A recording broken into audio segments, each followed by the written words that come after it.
नमस्कार मित्रांनो, मी सुनील. आज आपल्यासमोर माझी सत्यकथा घेऊन हजर आहे. मी कधी उत्तेजित झालो तर ही घटना आठवून माझा बुल्ला हलवतो. ही कथा माझी आणि माझ्या एका मैत्रिणीची. मी तुमचा जास्त वेळ न घेता सरळ कथेवर येतो. ही कथा तेव्हाची आहे जेव्हा आम्ही दोघेही 12वी नंतर 1 वर्ष MBBS साठी तयारी करत होतो. आम्ही दोघांनी आमच्या खोल्या एकमेकांच्या जवळ घेतल्या होत्या. सुरुवातीचे 1-2 महिने आम्ही मस्त कस लावून अभ्यास केला, पण त्यानंतर जीवनात थोडी मस्ती पण हवी होती. म्हणून मग आम्ही अधूनमधून रात्री गप्पा मारत बसायचो. मी आमच्याबद्दल तर तुम्हाला सांगितलंच नाही. मी सुनील एका मध्यमवर्गीय घरातील मुलगा आहे. माझं वय 20 वर्ष असून माझी शारीरिकदृष्ट्या साधारण आहे. माझ्या मैत्रिणीचे नाव कुसुम आहे. तिचं वयसुद्धा 20 वर्ष आहे. आमच्या दोघांच्या घरचे एकमेकांना चांगलेच ओळखतात.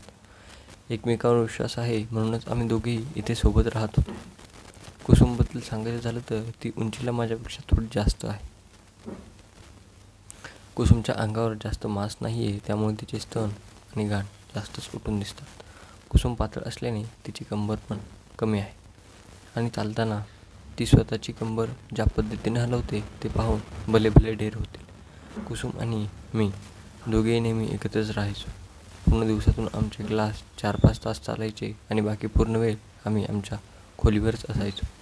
दिवसभर एकतर कुसुम तिचे पुस्तक घेऊन माझ्या खोलीवर यायची, नाहीतर मी माझे पुस्तक घेऊन तिच्या खोलीवर जायचो. अशा प्रकारे आम्ही दोघेजण नेहमी एकत्र अभ्यास करायचो. जेव्हापासून खोलीवर राहायला लागलो तेव्हापासून कुसुम आणि मी अधिक जवळ आलो होतो. आम्ही फक्त झोपतेवेळी एकमेकांपासून वेगळे राहायचो. पुढच्या आठवड्यात लग्नानंतर 4 दिवस क्लासला सुट्टी होती. सर्वजण आपल्या घरी जायचा बेत दाखवत होते, पण आम्ही दोघेजण एकत्र अभ्यास करायचं ठरवत होतो. पुढचा आठवडा आला आणि दुसऱ्या दिवसापासून सुट्ट्या सुरू होणार होत्या. तेव्हा कुसुम मला म्हणाली, सुनील, तू एक काम कर. आज येते वेळी तुझे 2 कपडे आणि पुस्तक घेऊन माझ्या खोलीवर ये.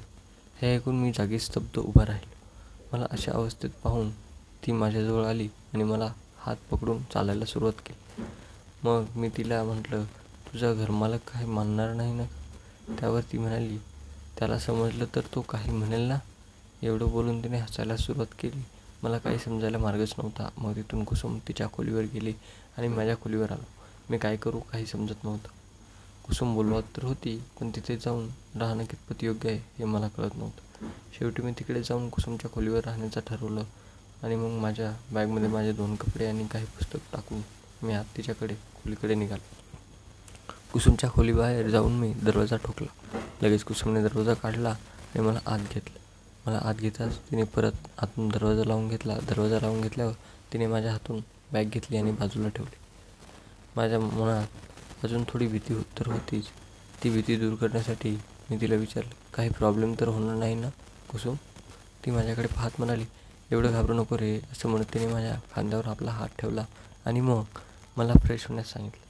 तसंही संध्याकाळ होत चालली होती, म्हणून मग मी फ्रेश झालो आणि रात्री घालायचे कपडे घातले. मला ह्या कपड्यावर पाहून कुसुम हसू लागली. मी तिच्याकडे लक्ष न देता तिला पुस्तक घेऊन यायला सांगितलं. मग थोडा वेळ आम्ही वाचत बसलो आणि मग डबे आणायला गेलो. मेसवरून 2 डबे घेऊन आल्यावर आम्ही जेवण उरकून घेतलं. जेवण झाल्यावर कुसुमने दोन्ही डबे धुवून ठेवले. मग परत आम्ही दोघे वाचत बसलो. रसायनशास्त्र वाचून आम्ही कंटाळलो होतो, म्हणून मग कुसुमच्या उठून जीवशास्त्र वाचायला घेतलं. पुस्तकात तिने एक धडा काढून वाचू लागली. मला हळूहळू झोप येत होती आणि माझे डोळे लागत होते, म्हणून मग मी कुसुमला सांगून तिथेच आडवा झालो. त्यानंतर रात्री मला माझ्या अंगावर कुणाचा तरी हात चालत असल्याचं जाणीव झाली, म्हणून मला जाग आली. उठून पाहिलं तर तो कुसुमचा होता आणि तिने आपला हात माझ्या शर्टमध्ये घुसवला होता. कुसुम पूर्णतः गाढ झोपेत होती. तिचे कपडे अस्ताव्यस्त झालेले होते आणि तिने घातलेली स्कर्ट पूर्ण तिच्या मांड्यावरून सरकून पोटावर आले होते. मी काहीच न करता आरामात तिची पॅन्टीज पाहू शकत होतो. कुसुमने आज लाल रंगाची जाळीदार पॅन्टीज घातली होती.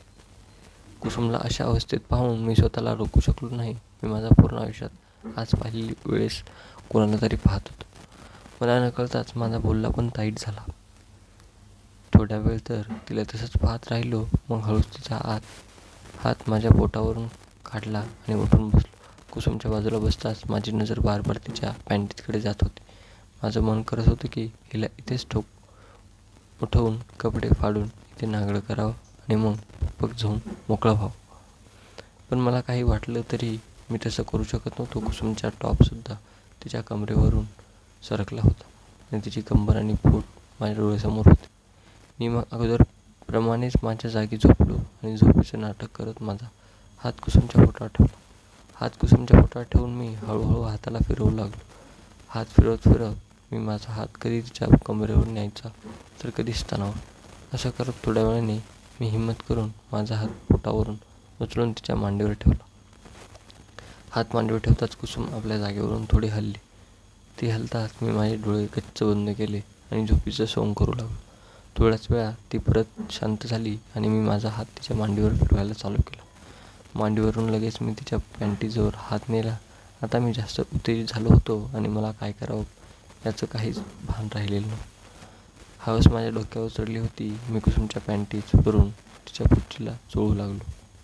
पॅन्टीवरून हात फिरून मला समजलं की तिच्या पुच्छीजवळ केस नाही आहेत, म्हणजेच पूर्ण पुच्छी चिकनी असेल. चाटायला किती मजा येईल या विचारात मी कधी माझं एक बोट तिच्या पुच्छीच्या छिद्रात नेऊन आतमध्ये घुसवण्याचा प्रयत्न करत लागलो. मला समजलंच नाही. मला होश तेव्हा आला जेव्हा कुसुमच्यातून असा कामकूक आवाज निघाला.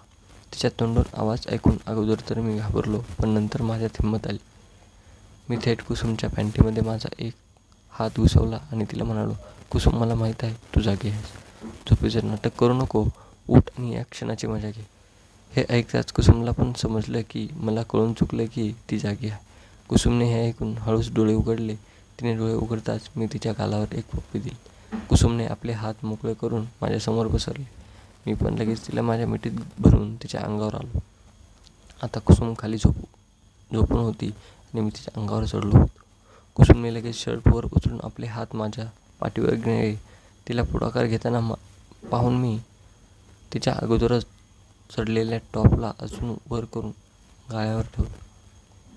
आतून तिने लाल रंगाची ब्रा घातली होती, त्यामधून तिचे हलके स्तन दिसत होते. मी तिच्या स्तनांना ब्रावरूनच माझ्या तोंडात भरून चोखू लागलो. कुसुमने माझं शर्ट पूर्णतः काढून बाजूला फेकलं. तिने आता मला तिच्या अंगावरून बाजूला लोटलं. तिने लोटताच मी बाजूला झालो आणि पुढच्या क्षणी तिचे टॉपसुद्धा काढून बाजूला फेकलं. मी मग उठून माझी चड्डी आणि शॉर्ट्स सोबतच काढून बाजूला ठेवले. कुसुमने तोपर्यंत स्कर्ट काढून टाकली होती. मी एक क्षणातच कुसुम समोर भोंगळ झालो होतो. ब्रा आणि पॅन्टमध्ये कुसुम अजून सेक्सी दिसत होती. मी तिला अशा रूपात पाहिलं हे कधी स्वप्नात पण मनात आलं नव्हतं. मी पुढे होऊन तिच्या ओठांना माझ्या ओठांनी कैद केलं आणि माझे दोन्ही हात तिच्या स्तनावर ठेवून दाबण्यास सुरुवात केली. कुसुमने पण आता लाज सोडून आपल्या हात माझ्या बुल्ल्यावर नेला आणि चोळू लागली. तिच्या हाताचा स्पर्श माझ्या बुल्ल्यावर होताच बुल्ला अजून ताठ होऊन उभा राहू लागला. आज इथपर्यंतच लिहू शकलो मित्रांनो. यापुढील कथा नंतर कधी लिहून तुम्हाला सर्वांसमोर सादर करेल. तुम्हाला ही कथा कशी वाटली हे सांगायला विसरू नका.